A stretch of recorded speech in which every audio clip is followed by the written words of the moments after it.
नमस्कार। आज हम देखेंगे कि ई कवच के अंतर्गत डायरिया रोको अभियान में डाटा को किस तरह से भरा जा सकता है। तो इसके लिए सबसे पहले हम डायरिया रोको अभियान यहाँ पे जो आइकन दिख रहा है उसका चयन करेंगे। चयन करने के बाद यहाँ पे आशा क्षेत्र का चयन करने का प्रश्न आएगा, तो हम आशा क्षेत्र का चयन करेंगे। आशा क्षेत्र का चयन करने के बाद यहाँ पे आशा द्वारा अपने आशा क्षेत्र में जितने भी परिवारों का सर्वे किया गया है उनकी सूची दिखने लगेगी। सूची में से हम संबंधित परिवार के सदस्य का चयन करेंगे।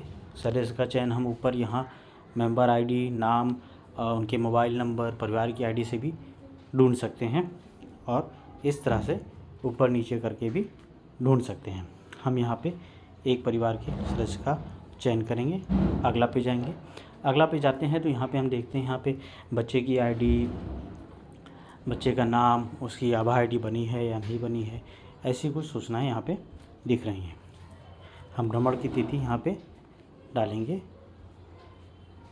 भ्रमण की तिथि डालते हैं और यहाँ पे हम देख रहे हैं आभा आईडी जैसे अनुपलब्ध है। ये देख रहे हैं आप यहाँ पे आभा आईडी अनुपलब्ध है, मतलब कि सदस्य की आभा आईडी अभी बनी नहीं है।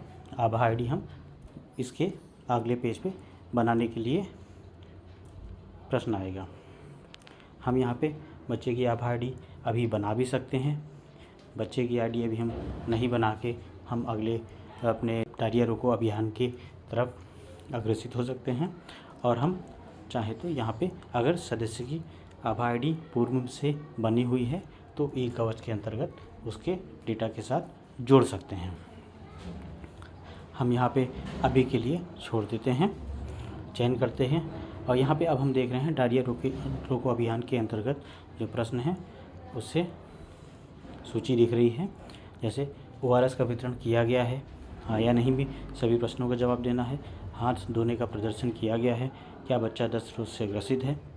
तो यहाँ पे हम देखते हैं हमने ORS का वितरण किया है, हाँ। हाथ धोने का प्रदर्शन किया है, हाँ। क्या बच्चा दस्त से ग्रसित है।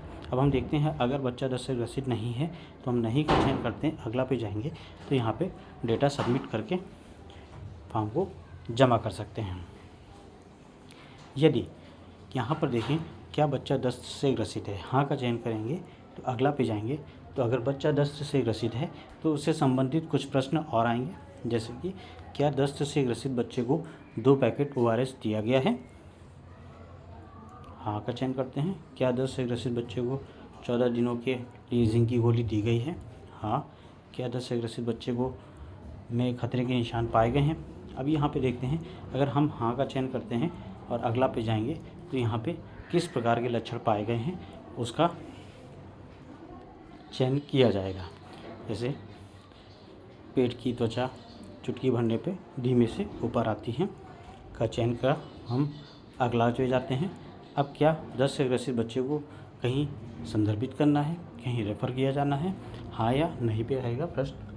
अगर रेफ़र किया जाना है तो हाँ का चयन करके अगला पे जाएंगे और यहाँ पे किस जगह पे हमें इसको संदर्भित करना है उसके लिए आएगा। तो हम यहाँ पे CHO के पास, इनर के पास, हेल्थ यूनिट पे हमने माना CHO के पास हम इसको रेफ़र करना चाहते हैं।